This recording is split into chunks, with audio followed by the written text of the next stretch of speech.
Moray Verabotai, Shalom Uvracha, il est écrit dans la Gemara Megillah, Kadosh Baruch Hu savait que Aman Arasha allait donner de l'argent au roi Ahashverosh pour exterminer le peuple d'Israël.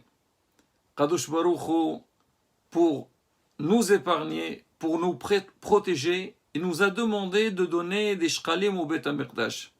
Donc nos shkalim, ils ont devancé les shkalim de Aman Arasha, et grâce à ces dons-là, Baruch Hashem, on a été épargné. C'est ce qu'elle dit la Mishnah dans Masechet Shkalim, Be'ehad be'adar mashmi'in ala shkalim. Le premier Adar, on proclame que tout le peuple d'Israël, il doit amener les shkalim au Beth HaMikdash. On va expliquer Rabotai et on va dire les halachot qui sont liés à cette règle-là. À l'époque de Beth HaMikdash, on sait que l'année, selon la Torah, commence le premier Nissan, et le premier Nissan, on doit amener donc l'argent pour les sacrifices qu'on va approcher tous les jours. Un mois plus tôt, donc on disait dans toutes les communautés juives que chacun il doit amener l'argent pour cotiser à ces achats-là, et c'était depuis le mois de Hadar. Alors, je veux un petit peu me mettre avec vous dans l'actualité. Le Kaf HaChaim, il rapporte, c'est que à Izmir, en Turquie, Shabbat Shkalim, donc le Shabbat qui précède Rosh Chodesh Hadar, alors dans la communauté, on parle qu'il faut, chacun, il amène donc les Shkalim. Et dans la semaine, il y avait deux Talmidei Hachamim. Ils sortaient dans la ville avec le shamash du Rav et ils partaient chez tous les commerçants, tous les habitants de la ville, en leur demandant que chacun il doit donner ce qu'on appelle Zecher le Mahasit HaShekel. Une fois qu'on a ramassé toute cette somme d'argent, on l'a amené chez le Rav de la ville. Le Rav il fait un grand pidyon, c'est-à-dire il rachète le peuple, c'est-à-dire que c'est Hasvi Shalom et Xara qui doit venir sur la communauté, elle soit annulée, et après cet argent-là, elle est distribuée pour les Talmidei Hachamim qui sont dans le besoin ou les nécessiteux. Alors d'autres communautés, alors ils prenaient cet argent et ils l'envoyaient en Israël. Pourquoi? C'est un rappel du passé. À l'époque, on faisait les korbanot dans le Beth HaMikdash, et les gens qui étaient en Chutz La'aretz, alors eux, ils envoyaient de l'argent pour le Beth HaMikdash, eux aussi en souvenir de ce qu'on faisait dans le passé, alors ils envoyaient cet argent-là. En Israël, l'argent de Zecher Mahasit HaShekel, alors il a donné dans les synagogues, parce qu'on dit que la synagogue, c'est Mikdash Me'at. Les synagogues remplacent le Beth HaMikdash. Alors maintenant on dit, voilà, on va donner pour les frais, pour les besoins de la synagogue, pour cet argent-là a le même effet que dans le passé. Et aujourd'hui, c'est une halakha miforeshet que on a l'obligation de donner Zecher al-Mahasit HaShekel avant Purim, depuis Rosh Chodesh Hadar. On va essayer, Rabotai, d'expliquer toutes les étapes. Alors pour commencer, c'est quoi la valeur de Zecher al-Mahasit HaShekel? Alors, il y a beaucoup d'avis sur ça. Alors, on dit que quand Kadosh Baruch Hu, il a dit au Béni Israël, quand on va construire le Mishkan, il fallait que le peuple d'Israël fasse des dons. Alors, le mot Trouma, don, il a été dit 3 fois. Pour dire qu'il y avait 3 sortes de dons. Il y avait pour les Adanim, pour les Shkalim, pour le Mishkan. Alors, certains y pensent qu'il faut donner 3 fois la monnaie du pays pour, ça on donne le jour de Purim. Alors d'autres y pensent, non, c'est marqué Mahasit HaShekel, la moitié du shekel. C'est-à-dire on prend la monnaie du pays, on donne 3 fois la moitié de la monnaie. Par exemple, si on est en Europe, on dit 1 euro, donc un demi-euro fois 3. Mais la halakha, c'est écrit, il faut donner comme le pidion, qui a la valeur à peu près de 9,6 grammes d'argent pur. Alors c'est pour ça que vu qu'il y a beaucoup d'avis sur ce din-là, sur cette règle-là, alors les poskim d'aujourd'hui, alors ils ont essayé de trancher par rapport aux moyens de chacun. Celui qui a les moyens de donner, donc la valeur qu'on vient de citer, 9,6 grammes d'argent pur, alors il donne cette somme-là. Et pourquoi pas? On verra Bezat Hashem dans la suite à qui donner cet argent-là, où il faut qu'elle aille cet argent-là. Ceux qui ne peuvent pas donner toute cette somme-là, ils donnent 3 fois la monnaie. Ceux qui ne peuvent pas, ils donnent 3 fois la moitié de la monnaie. Et celui qui ne peut pas, il peut donner même une pièce. Mais même pour ça, Rabotai, alors ça va dépendre aussi de l'âge. À partir de quel âge on a l'obligation de donner? Alors dans la halakha, c'est rapporté, c'est à partir de 20 ans. À d'autres, ils pensent non, c'est à partir de 13 ans. Et bien, c'est ce qui est tranché dans la halakha, c'est tous les garçons à partir de l'âge de 13 ans, ils ont l'obligation de donner Zechel Mahaset Asher. Ça veut dire les parents, ils doivent donner pour leurs enfants. Les femmes et les enfants, normalement, selon la halakha, ils sont dispensés.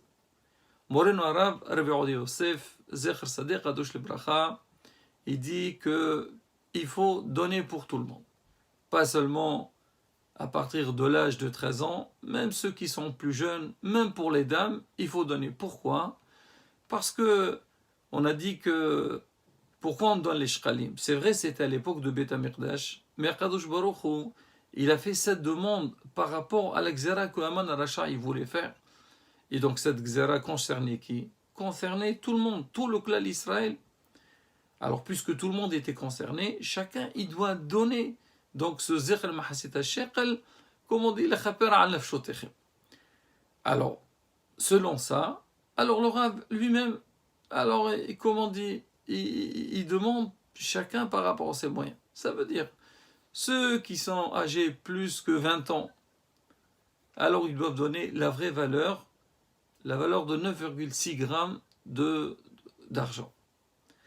Maintenant, on a dit que ceux qui peuvent donner, pour tout le monde, on donne cette valeur. Mais pour certains, peut-être, ça fait trop, il y a beaucoup de frais pour Purim, le Saoudat Purim, il y a Matanot Laevionim. Alors il dit, à partir de 13 ans, on donne la valeur de 9,6. Ceux qui sont plus jeunes, alors on donne par rapport aux moyens, chacun selon ses moyens. Est-ce qu'on peut donner avec l'argent de Maaser ou pas? Là, la Khal dit non. C'est comme c'est une obligation, il faut donner avec son propre argent. Mais notre maître, Rav Yosef, il donne quand même une solution. Il dit que si jamais quelqu'un il donne toujours le Maaser, et bien c'est conseillé de donner le Maaser parce qu'on dit Aser te Aser, donne le Maaser, tu t'enrichis. On s'enrichit grâce à ça. Il faut pas, on dit on peut tester Hachem avec ça. Alors maintenant, si quelqu'un, quand il a commencé à donner l'argent de Maaser, il a dit Blineder, et moi, l'argent que je veux donner pour Zechel Mahasit Shekel, alors il peut faire partie de mon Maaser. Alors s'il veut, il peut donner de l'argent de Maaser. Mais s'il n'a pas dit, il est obligé de donner de son propre argent. Mais quoi qu'il arrive, Rabotai, si on a la possibilité, il ne faut pas toucher à l'argent de Maaser, donner de son propre argent, et Bezrat Hashem, Akadosh Baruch Hu, il nous donnera tout ce qu'on a besoin. Il y a certains, ils ne donnent pas seulement pour les adultes, pour les enfants, pour les femmes, ils donnent même, si une femme elle est enceinte, alors on donne pour le bébé qui est dans son ventre. Et pourquoi Bezat Hashem, que ce soit une bracha pour tout le monde. Alors maintenant déjà, quand est-ce qu'on donne ce Zechel Mahasit Shekel? On a dit que normalement depuis le début du mois, alors de Rosh Chodesh Adar, on peut donner. Mais beaucoup, ils ont l'habitude de donner juste avant, c'est-à-dire la veille de Purim, le jour de Ta'anit Esther. Alors on vient faire minha, après minha, on donne. Alors pourquoi? Parce que, selon la raison qu'on a dit au début, vu qu'on va lire la Megillah le soir, donc avant de lire la Megillah, nous on donne déjà nos shkalim, c'est-à-dire nos shkalim, ils viennent avant les shkalim de Haman. Et aussi, parce que la veille de Purim, après Minha, tout le monde est à la synagogue, on vient écouter la Megillah, donc personne n'oublie de donner. Mais si on va donner pendant le mois, il y a des gens qui peuvent oublier, surtout à la synagogue, on pense que tout le monde a donné, certains, ils vont rater cette mitzvah. Nous, notre minhag, on donne le Zikr Mahaset HaShekel le matin avant la lecture de la Megillah. Il y a une raison pour ça aussi. Pourquoi? Parce que on sait qu'à Purim, on doit donner Zikr Mahaset HaShekel, on doit aussi donner Matanot la Evionim. Il y a beaucoup de gens, ils peuvent se tromper, ils pensent que j'ai donné la veille. Pour eux, ils ne savent pas c'est quoi Matanot la Evionim. Le Rav, il a dit, on donne. Alors quand ils vont donner la veille, ils pensent que ça y est, ils sont acquittés, ils ont donné ce qu'il faut pour Purim, et après ils ne vont plus rien donner. Alors que Matanot l'Avionim, il faut donner le jour même. Alors qu'est-ce qu'on fait? On laisse tout le matin, comme ça on dit aux gens, voilà, donnez pour Zikr Mahaset HaShekel, et donnez aussi pour Matanot l'Avionim. Alors à qui on donne cet argent? Moreno Rav Yosef, il dit dans son livre, c'est bien de donner ça pour les mosdot de la Torah, les institutions de Torah, ça veut dire les yeshivot. On dit pourquoi? Parce qu'on dit c'est quoi qui va lever le qern de Ramesses, c'est-à-dire qui va nous aider, nous protéger, c'est quand on aide ceux qui étudient la Torah. Parce que le mérite de la Torah, c'est ce qui est de plus grand. C'est ce qu'on voit à la Gemara. Elle rapporte une histoire avec Rabbi Hanan ben Zakkai, quand le Beth HaMikdash a été détruit. Il avançait et derrière lui il y avait Rabbi Yoshua. Rabbi Yoshua, quand on a vu que le temple a été détruit, il a dit « Oh, le temple a été détruit. Maintenant, c'est qui va nous protéger? Avant, on faisait des korbanot. Grâce aux korbanot, alors Hachem et les mechaper, ils pardonnent sur les péchés. Aujourd'hui, c'est quoi? C'est qui va pardonner sur nous? » Alors Rabbi Hanan Zakkai lui a dit « T'inquiète pas, c'est vrai, c'est douloureux, mais on a aussi autre chose qui est plus fort que les korbanot, c'est l'imud Torah et Gmilut Hasadim. Quelqu'un qui étudie la Torah et il fait du bien aux autres, là aussi c'est une grande protection. C'est pour ça que cet argent-là qu'on va donner, on la donnera pour les institutions de Torah. Moreno Rav Rabbi Khelfon, il rapporte dans son livre, il dit, l'argent qu'on ramasse pour Zerem Haset Shekel, on la laisse pour les Aniyim, pour Kemha de Pessah. Il y a des gens qui n'ont pas les moyens pour faire la fête de Pessah, alors on leur donne cet argent-là pour qu'ils puissent avoir les massot et ce qu'il faut. Nous, Baruch Hashem, on a cet argent, on l'utilise surtout pour Yeshivat Ben Azmani, parce que les Bahurim, ils viennent des Yeshivot, ils veulent étudier, alors on fait un grand Bet Midrash, et avec cet argent, une partie, parce que ça coûte beaucoup plus cher que ça, on aide pour l'Imoudat Torah. Mais quoi qu'il arrive, Rabotai, il faut avoir une bonne conviction derrière cette mitzvah. C'est vrai qu'on, comme on a dit, on dépense de l'argent, il y a beaucoup de frais dans cette fête de Purim, il faut savoir, tout ça c'est pour notre honneur et pour notre bien. Quand on donne, on pense à ceux qui sont dans le besoin, la Bezat Hashem, c'est pareil. Comme Hashem il dit, on le voit pendant les fêtes, donner à ceux qui sont dans le besoin, qui sont les biens, moi aussi je donnerai pour les vôtres. Et la Bezat Hashem, בזכות מיtzvot la, נזכי לגאולה שלמה, במהרה בימינו, אמן כן יהי רצון.